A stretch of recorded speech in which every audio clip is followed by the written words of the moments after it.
好，各位6年班同學大家好嚇，咁我係李 Sir。咁我今日咧就想同大家就考試之前啦，咁就想講一講之前我哋有一個單元評估嘅一啲重點同埋一啲答題嘅技巧嘅。咁你可以睇翻個畫面啦，咁就係應該單元7嘅嗰個進評咁樣嘅。嗱詞語部分咧，咁啊應該老師同你哋對咗啦，咁我呢度唔嘥時間啦，咁我哋直接落去睇一睇我哋即係做嗰個進評嘅時候嗰個閱讀理解嘅嗰篇文章先。嗱咁嗰篇文章咧，咁個主題就係3個字啦，就係講自修室咁樣嘅。咁我相信你哋做嘅時候咧，都應該一路都會見到即係有正面嘅同學嘅意見，咁亦都有反面同學嘅意見啦咁樣。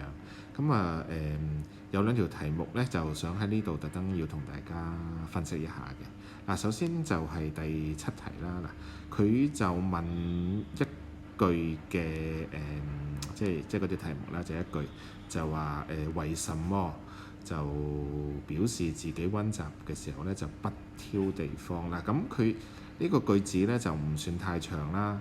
咁但係呢個主語嗰度呢個主角咧你要分清楚係邊個，係現真。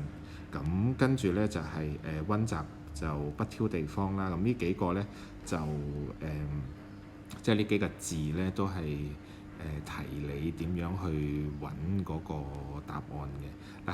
嗱呢度咧你見到啦，紅字嗰度咧就係話佢在任何地方都能靜下來溫習。嗱，點解要用呢一個咁嘅答法咧？因為你睇翻篇文章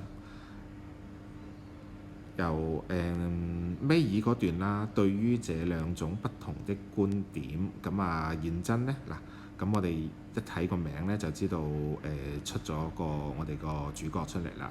咁佢就話咧，我不挑地方，只要我能靜下來專注學習。咁呢一句咧，其實就你哋可以就溫書嘅時候就可以將佢間一間低，或者係用熒光筆將佢highlight 咗佢先嘅。因為佢呢一句咧就講到嗰個主題就係話咧。喺個自修室裏邊，咁其實佢係咪一定要喺自修室裏邊呢？唔係嘅嚇，咁所以就佢呢一度呢，就係我哋答題嘅嗰個答案啦。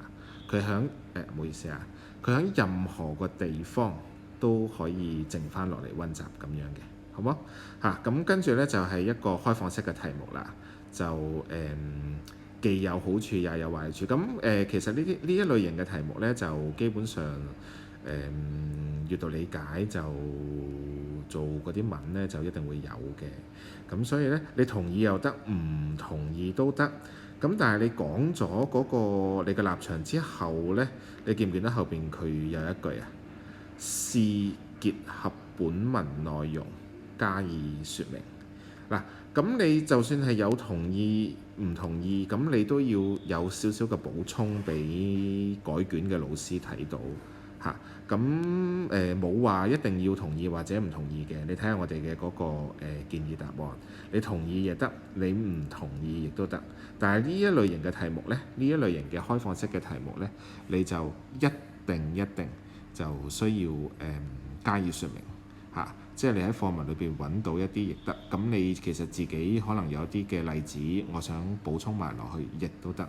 咁 OK， 咁所以你見到嗰個評分嘅標準啦，淨係有同意或者唔同意呢，最極其量呢係俾到0.5分嚟嘅啫，因為你都有即係根據嗰個題目嘅指示去作答，但係就唔係一個完整或者係完善嘅解答咯。好嘛？咁就有咩問題嘅話，就6年班同學可以再問翻啦嚇，好冇？咁就呢一個單元7就暫時去到呢一度，咁希望大家考試順利啊！拜拜。